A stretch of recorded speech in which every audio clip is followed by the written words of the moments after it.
যারা ধর্মে বিশ্বাসে প্রবল তাদের ব্যবহার করেছেন, প্রতারণা করেছেন তাদের সঙ্গে। আমাদের এই যে মাওলানা মমিনুল হক, তারপরে আমাদের বাবু নাগরী মহোদয় হেফাজতে ইসলামের, তারপরে আমাদের চরমনায়ের পীর সাহেব, তারা সবাই কিন্তু আচার নিষ্ঠ মুসলমান, একবার আজান দিয়ে নামাজ পড়ালো। তাদের ধর্ম বিশ্বাসকে ব্যবহার করেছেন তিনি ক্ষমতায় আসার জন্য। এক টুকরা কাপড়, পা ঢাকলে মাথা খালি হয়, মাথা ঢাকলে পা খালি হয়, তো দুইজনকে সমান সমান করানোর জন্য ওই একজনের মাথা কেটে আরেকজনের পায়ের নিচে চেয়ার দিয়ে উঁচু করা, ব্যাপারটা কি এরকম করতে চাচ্ছে যে জামাত যেমন অপরাধী তেমনি মুক্তিযুদ্ধে আওয়ামী লীগেরও কোনো ভূমিকা নাই, এরকম করতে যাচ্ছে? মানে যত রকমের অঙ্ক করা যায় আর কি, এটা রুবিক্স কিউবের মতো, আপনি নানান ভাবে খেলা করলেন গিভেন দ্য অপরচুনিটি। কিন্তু মুক্তিযুদ্ধ জাতীয় ইতিহাস তো ছেলে খেলা বিষয় না। আপনি নিজে অর্ধশিক্ষিত হতে পারেন, আপনি নিজে অন্যমনস্ক হতে পারেন, আপনি আপনার বয়সের কারণে এক ধরনের বালখিল্য থাকতে পারে, তাই বলে আপনি ইতিহাস অস্বীকার করতে পারেন। আপনি জানেন না বলে অন্যরা জানছে, সুতরাং তারা বেশি জানে, অথবা মানে জানার চেষ্টা বৃথা, তাই এই মাইন্ডসেট থেকে তো বেরিয়ে আসতো। রাইট।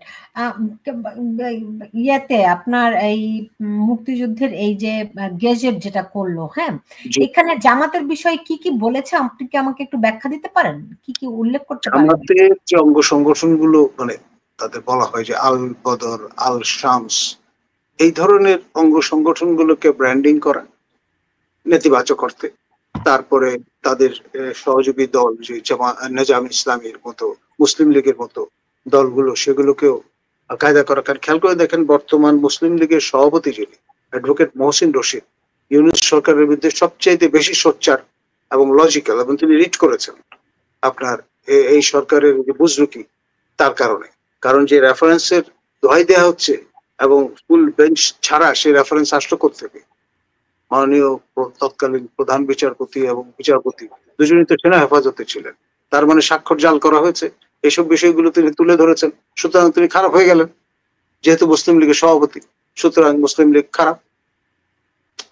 ইউনূস সরকারের দৃষ্টিতে মুসলিম লীগ খারাপ, ইউনূস সরকারের দৃষ্টিতে নেজাম ইসলাম খারাপ, ইউনূস সরকারের দৃষ্টিতে জামাতে ইসলাম খারাপ। এখন এই সবগুলো লোককে তো এক পতাকার নিচে দাঁড় করিয়েছেন, করে তখন তো কিস্তি টুপি মাথায় দিয়ে ঈদের জামাতে চার্চিও কায়দায় নামাজ পড়ার চেষ্টা করেছেন, পাশে টেবিল গ্লাস রেখে। এবং আমি তো দেখলাম নীলফার চৌধুরী মনি, যিনি বিএনপির সাবেক মাননীয় সংসদ সদস্য, তিনি বলেই ফেললেন যে নামাজ পড়তেও ভুল করেছেন। মানে অনভ্যাসের ফোটা কপালে চরচর করে। উনি তো চার্চ গোয়ার মানুষ, খ্রিস্ট ওই যে পবিত্র আত্মা তার হৃদয়ে স্থান পেয়েছে, তো সুতরাং সেখান থেকে তো বেরিয়ে আসেন। এবং মজার ব্যাপার হচ্ছে, আপনার বিএনপির ভাইস চেয়ারম্যান বরকতুল্লাহ ভুলু মহোদয়, তিনি কিন্তু আবার একটা বোর্ড তৈরি করেছেন, মেডিকেল বোর্ড যেরকম হয় মানুষ অসুস্থ হলে, তিনি বোর্ড তৈরি করে দায়িত্ব দিয়েছেন জামাতের আমির শফিক সাহেবকে, এটা নিয়ে বোর্ড বসিয়ে অনুসন্ধান করার জন্য যে এই লোকটাকে কিভাবে ইসলামে ফেরত নিয়ে আসা যায়। মানে জাতীয় বিরোধ তৈরি হয়ে গেছে। কিন্তু এর আগে আপনার এই বিষয়ে মুখ খুলেছেন লিঙ্কন সাহেব, জাতীয় পার্টি কাজী জাফর যে ফ্যাকশনটা আছে, উনি পরিষ্কার বলেছেন যে এটা একটা সিরিয়াস ইস্যু। এমনকি বিএনপি থাকবে না, দেশে জাতীয় পার্টি থাকবে না, জামাত থাকবে না। সাবেক প্রধানমন্ত্রী আপনার শেখ হাসিনা, তিনি কিন্তু মুখ খুলেছেন, বলেছেন লোকটা বিয়ে করার সময় বিয়ের প্রয়োজনে ফেরেশতান হয়েছে, তিনি এই কথা বলে দিচ্ছেন। তো কিন্তু বাকি নাই, সব শেডের লোকই কথা বলছে এখন।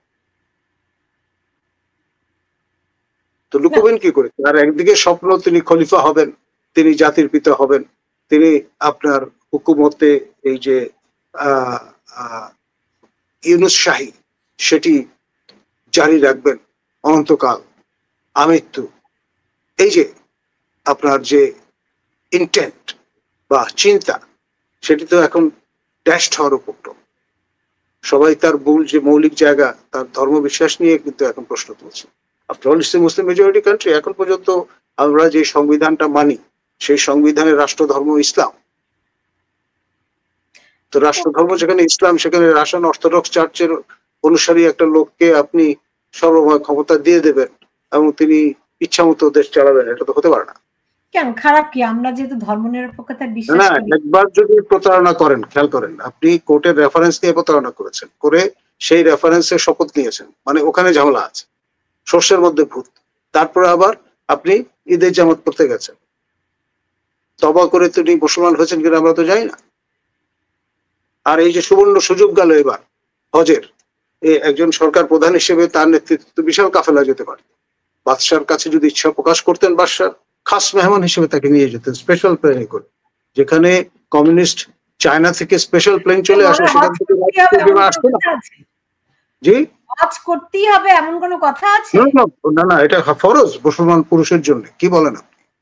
সামর্থ্যবান পুরুষের জন্য। মানে না না, ওনার কি সামর্থ্যের অভাব আছে? টাকার কোন কমতি আছে? উনি তো এমনি কর কমিয়ে নিয়েছেন, পর্যাপ্ত টাকা ওনার ভান্ডারে আছে এখন।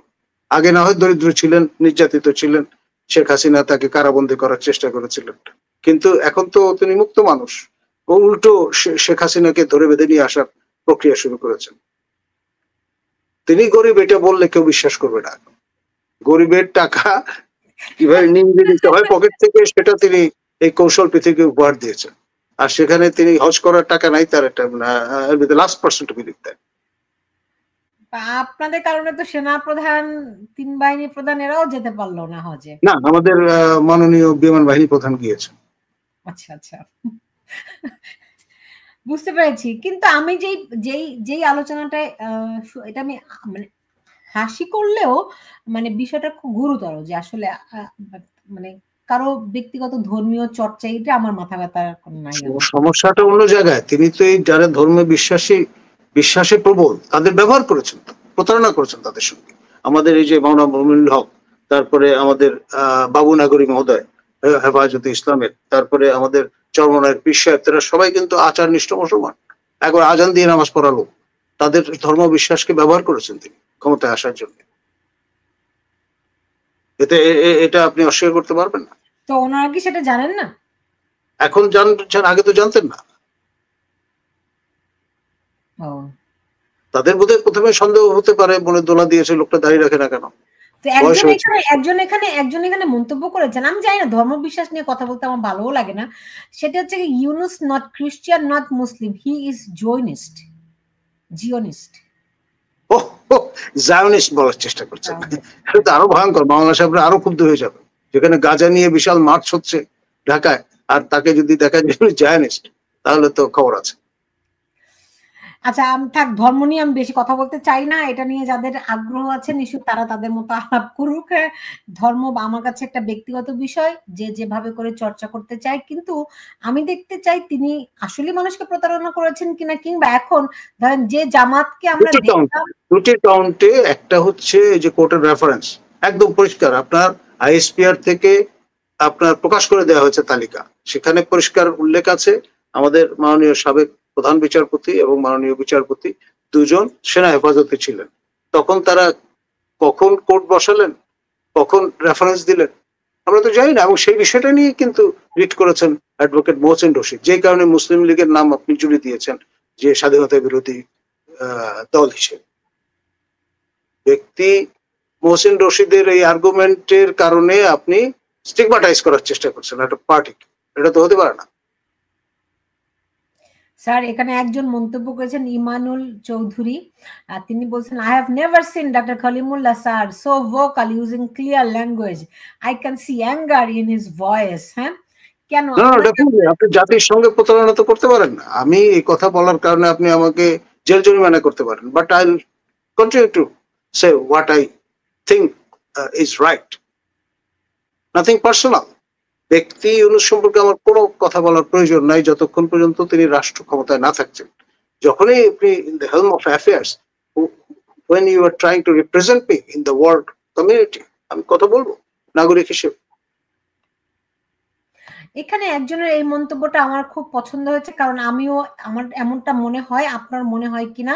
সেখানে বলছেন যে মুক্তিযোদ্ধাদের সহযোগী হিসেবে প্রকাশ করার কারণ এবং উদ্দেশ্য হলো মুক্তিযোদ্ধা এবং স্বাধীনতার পক্ষের বাঙালিদের মধ্যে বিভাজন এবং দূরত্ব তৈরি করে ভয়াবহ ষড়যন্ত্র। অবশ্যই, মানে প্রফেসর ইউনুস একটা বিশাল ষড়যন্ত্রের ফসল, আজকে নতুন না, প্রায় 2-3 দশক ধরে এটা জার্মিনেশন হয়েছে।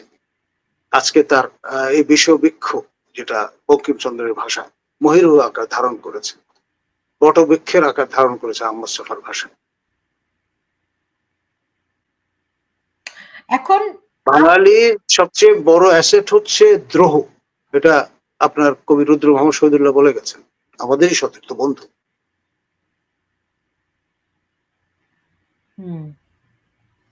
তো আপনি আজকে এত ক্ষিপ্ত হয়েছেন, এটা কি আপনি নতুন জানতে আমি পেরেছেন? বিষয়টা হচ্ছে, আমি যখন দেখলাম আজকে পিনাকি ভট্টাচার্যের মতো লোক প্যারিসে বসে তিনি বিএনপি নেতৃবৃন্দ যারা মুক্তিযুদ্ধ করেছেন বা মুক্তিযুদ্ধের সপক্ষের লোক, তাদেরকে তিনি আক্রমণ করছেন। It's not fair. আপনি আক্রমণ করেছেন বুঝলাম, আওয়ামী লীগের লোকজনকে করেছেন, তারা এই আপনার জুলাই অগাস্টের কর্মকাণ্ডের সঙ্গে যুক্ত ছিল। আপনার বিএনপি 16-17 বছর ধরে তারা ক্ষমতার বাইরে ছিল। এখন তারা যেহেতু একটা ফর্মিডেবল ফোর্স হিসেবে ফাঁকা মাঠ, আওয়ামী লীগ নেই, তার সবচেয়ে বড় দল বিএনপি। এখন বিএনপি যেহেতু নির্বাচনের দাবি তুলছে, আপনার ভালো লাগছে না, আপনি সেখানে থেকে হুয়াই, আপনার এই যে পিনাকি ভট্টাচার্য, আপনি কি নির্বাচিত একটা লোক? আপনি কার পয়সায় চলেন? এই প্রশ্ন তো তুলবে মানুষ, লম্বা লম্বা কথা বলেন। তুলে তো সবাই তো প্রশ্ন তুলে, তাকেও তো নানা আমাদের বাংলাদেশের এই সরকারের দ্বারা নিয়োজিত প্রথম একমাত্র নারী ভাইস চ্যান্সেলর দীপানের বোন অভিজিৎ হত্যাকাণ্ডের কারণে তাকে হত্যা করা হয়েছে। যেহেতু অভিজিতের বই তিনি প্রকাশ করেছিলেন, এটা নিয়ে state department involve, $5 million bounty ঘোষণা করা আছে। সেই বিদুষী অধ্যাপক প্রফেসর ডক্টর সুচিতা শর্মিনকে আপনি ষড়যন্ত্র করে বের করার মূল কারিগর কিন্তু এই পিনাকি ভট্টাচার্য। কবে কোন একটা অনুষ্ঠানে দীপমণির সঙ্গে একটা ছবি তুলেছিলেন, সেটা একসঙ্গে ট্যাগ করে তিনি বরিশাল ইউনিভার্সিটিতে জয়েন করার সঙ্গে সঙ্গে পাঠিয়েছেন, বলেছেন যে এটা দীপমণির লোক। প্রশ্নই আসেন, আমরা তো চিনি প্রফেসর সুচিতা শর্মাকে। এই যে ট্যাগিং করে কিছু ছেলে মেয়েকে বিভ্রান্ত করে পরে আন্দোলন পাকিয়ে রীতিমতো সঙ্গে প্রভিসি এবং ট্রেজারার যারা বিএনপি ঘরানার মানুষ তাদের সহ বিদায় করে দিয়েছেন। তার মানে -4 এর যে বিষয়টা, সেটার পিছনে পিনাকি ভট্টাচার্য পরিপূর্ণভাবে যুক্ত। এক ব্যক্তির এত ক্ষমতা? ডেফিনেটলি তাই তো দেখাচ্ছে। উনি অঙ্গুলি হেলনের যেখানে সেখানে যে কোনো কারো উপর হামলে করছেন, চড়াও হচ্ছেন এবং ইউনুসের হ্যান্ডেল হিসেবে কাজ করছেন। ইউনুস নিজে যেটা বলতে পারছেন না, এখানে ঢাকায় আপনার শফিক সাহেবকে দিয়ে বলাচ্ছেন, আর বাইরে থেকে প্যারিসে বসে বলাচ্ছেন, এবং সেখানে আবার একটা ট্রায়াল তৈরি করে নিয়েছেন। ইলিয়াসও আছেন, আমাদের স্নেহভাজন আপনার কনক সরোয়ারও, কনক সবচেয়ে সভ্যতা মেনে চলছেন, কিন্তু লাগাম ছাড়া একেবারে না। 3 জনের মধ্যে করে শিরোমণি হচ্ছেন আপনার এই পিনাকি ভট্টাচার্য। মুখে যা আসে, তার ভাষা দেখেছেন, লজ্জা করে আমার। মানে একজন শিক্ষিত মানুষ কিভাবে এই ভাষায় কথা বলে, একেবারে vulgar of the highest order. আমি তো বলি কুৎসিতা জনিত অপচরণ তার এই কাজ কারবার। আর তার বিয়ে তো শুদ্ধ না।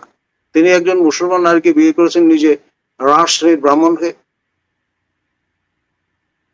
সে কারণেই তিনি সহবেথী। ইউনুসের বিবাহ একই কায়দায় হয়েছে, সেই জন্য তিনি ইউনুসের পক্ষ অবলম্বন করছেন।